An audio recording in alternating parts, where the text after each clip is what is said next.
ورحمۃ اللہ وبرکاتہ۔ الحمد للہ وحدہ والصلاۃ والسلام علی من لا نبی بعدہ۔ ایصال ثواب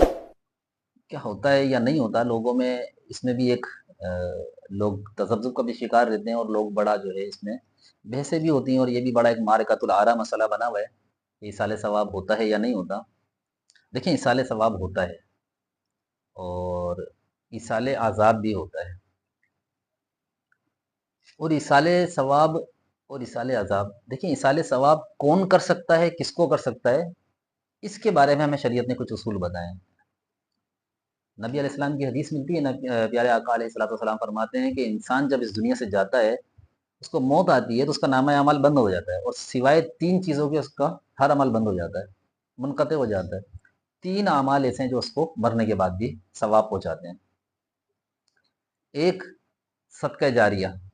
دوسرا نیک اولاد، تیسرا علم۔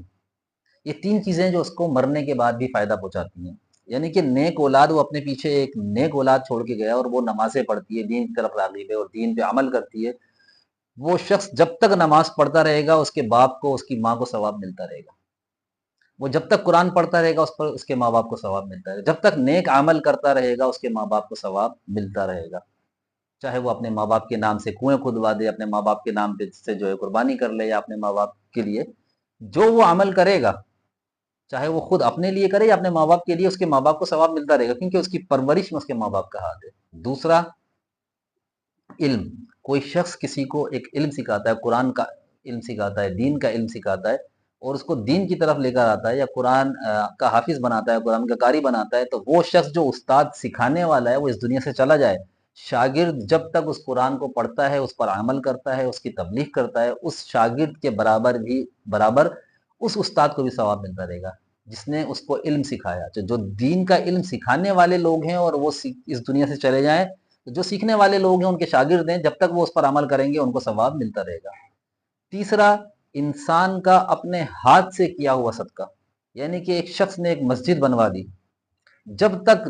اور وہ اس دنیا سے چلا گیا، جب تک لوگ اس مسجد میں نماز پڑھتے رہیں گے اس مرنے والے کو ثواب ملتا رہے گا۔ کسی نے کنواں کھدوا دیا، جب تک لوگ اس کنویں سے پانی پیتے رہیں گے اس مرنے والے کو ثواب ملتا رہے گا۔ تو وہ اعمال جو اچھے ہوں، عبادات میں سے ہوں، نیک ہوں، لوگوں کے فائدے کے لیے ہوں، جب تک لوگ اس سے فائدہ حاصل کرتے رہیں گے اس شخص کو جو اس دنیا سے جا چکا اس کو ثواب پہنچتا رہے گا۔ اب یہ 3 عمل نبی علیہ السلام نے بتائے، ان 3 اعمال کے علاوہ چوتھا کوئی عمل ایسا نہیں ہے جو اس مردے کو پہنچتا ہوں۔ باقی چوتھی ایک چیز جو بتائی ہے وہ ان تینوں میں ہی شامل ہے، وہ ہے دعا۔ ہر شخص، یعنی کہ یہ 3 تو مطلب ایسے ہیں کہ جن کا تعلق ہوگا تو وہ کرے گا، میں ابھی اس تعلق کی بھی مثال آپ کو دیتا ہوں۔ لیکن چوتھی دعا ہے، اللہ رب العالمین نے ہر مومن کو، پیچھے جو مومن رہ جاتے ہیں وہ جانے والے مومنین کے لیے دعا کرتے ہیں، تو دعا ان تینوں میں شامل ہے۔ تو دعا کسی کے لیے بھی کر سکتے ہیں، تو اس میں یہ قید نہیں ہے کہ کوئی کسی کا بیٹا ہو یا کسی کو سکھایا ہو، دعا آپ کسی بھی مومن کے لیے کریں گے دعا اس کو لگے گی، ٹھیک ہے۔ لیکن کوئی عمل کر کے کسی کو پہنچانا، وہ صرف ان تینوں کے علاوہ کوئی اور چیز، چوتھی چیز شامل نہیں، ثابت نہیں ہے۔ اچھا، ایصال عذاب بھی پہنچتا ہے، بالکل ایصال عذاب بھی ہوتا ہے، اس میں بھی آپ کو پہنچانے کی ضرورت نہیں، آٹومیٹک پہنچتا ہے۔ مثال کے طور پہ کوئی شخص ہے، کسی ایک شخص نے، مثال کے طور پہ مسٹر اے نے مسٹر بی کی جیب سے ایک بٹوا چرا لیا۔ اب مسٹر بی نے جب دیکھا اس کا بٹوا چوری ہو گیا، وہ مسٹر اے کو کچھ بھی نہیں بولتا، لیکن مسٹر سی کو جو ہے نا وہ گالیاں دینا شروع کر دیتا ہے کہ تیری یہ ہے، اور تجھے اللہ تعالیٰ غلط کرے، تجھے پریشان کرے تیرے ساتھ۔ اب کیا جو مسٹر بی نے مسٹر سی کو گالیاں دی یا اس کو بددعائیں دی، کیا اس کو لگیں گی؟ نہیں لگیں گی، کیونکہ اللہ رب العالمین ظالم نہیں ہے۔ وہ شخص تو کہہ سکتا ہے لیکن اللہ تعالیٰ ظالم نہیں ہے، اس کی بددعا اس مسٹر سی کو نہیں لگے گی۔ لیکن اگر اس نے بددعا مسٹر اے کو نہیں بھی دی جس نے غلط کیا، اللہ رب العالمین مسٹر اے کو اس کا عذاب لازمی دے گا۔ کیوں دے گا؟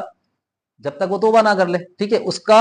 گناہ، اس کا عذاب اس مسٹر اے پر تو ہے، اس لیے ہے کہ اس نے اس کا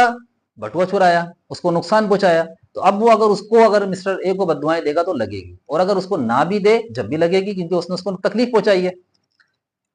بس یہی چیز آپ سمجھ لیں ایصال ثواب میں۔ کیوں؟ اچھا، اس کو مسٹر سی کو اس کی بددعا کیوں نہیں لگی اور مسٹر اے کو کیوں لگے گی؟ اس لیے کہ تعلق نہیں ہے، جب تک کوئی تعلق نہیں جڑے گا اس وقت تک ثواب اور عذاب نہیں پہنچتا۔ مسٹر اے نے